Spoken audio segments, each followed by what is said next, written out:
What is God, and like, is God real? Can you elaborate on that? Of course, I'm talking. God is talking to God. Right. You feel me? And it's back to what you said about the cube. That's the cross of Jesus closed up. Right. Yeah. The cross is. Closed up Yeah. in a cube. So imagine the necklace that they wear of the crucifix, because they don't understand the four directions, which Yeah. is where you should get your so-called news: north, east, west, and south direction of you studying nature and your environment.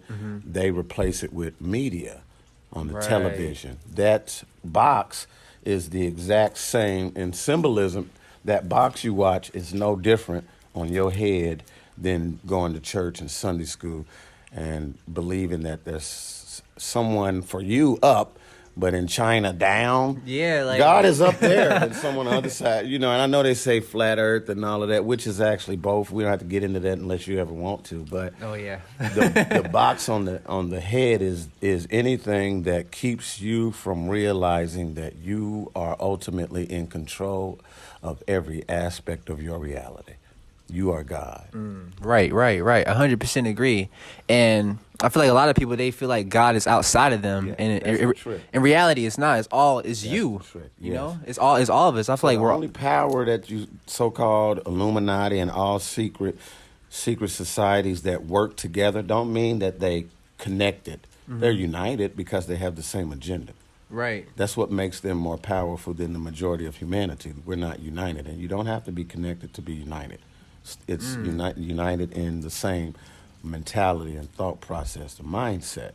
You feel me? That's what culture was designed to do. So these secret societies have the same agenda in keeping you ignorant to who you are so that they can profit from your energy being present. That's vampirism. Yeah, and one thing I like that just popped up in my head.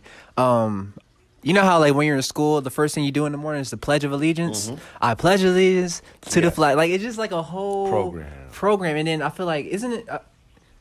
Don't quote me, but isn't it like you say something about God in the Pledge of Allegiance? One It's like, nation under God. what God are we talking Now, about? listen You know? to what that says. Yeah, that's the question that you should ask. Because if you say what nation?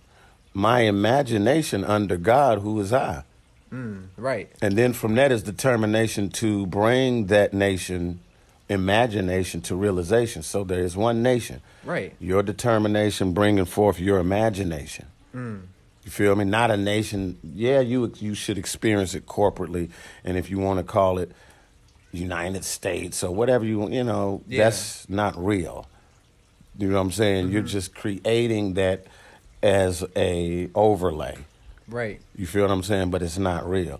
So none of this Pledge of Allegiance is to cement in your mind the idea of this nation that they say you live in that you don't live in. Yeah. That's mental. Yeah, it is. And I remember one time, back in high school, like I used to hate standing up in the morning because if you ain't stand up, you get in trouble. Yeah. One of my friends, he didn't stand up, and Yeah. the teacher was like, he had said something so slick, and that was back then when the whole NFL thing was happening Yeah. with the kneel and stuff. Yeah. He said something real slick, and I was like, what? Like he was trying to get under his skin, but yeah, man, like I used to hate doing the Pledge of Allegiance. And they're like the agents. There's going to be one agent Smith in the class that because you don't stand up, they might say if he's got your skin color, your ancestors fought for you to be a part of this nation. You should stand up. Right. And that's an emotional trigger that's not true.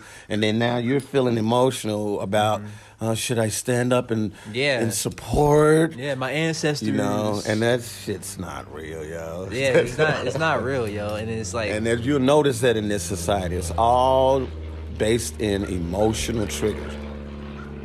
It's all it's based in. So if you have no emotional control, you are going to be tossed to and fro in this reality. yeah, that is true. Like a ping pong ball. You feel me? Yeah, and I feel like that's one thing, especially as a man, you have to know how to control your emotions because, well, especially for women, but I say for a man, you need to be that type of person to where he can control his emotions. So that way, let's say your girl, whatever, Right.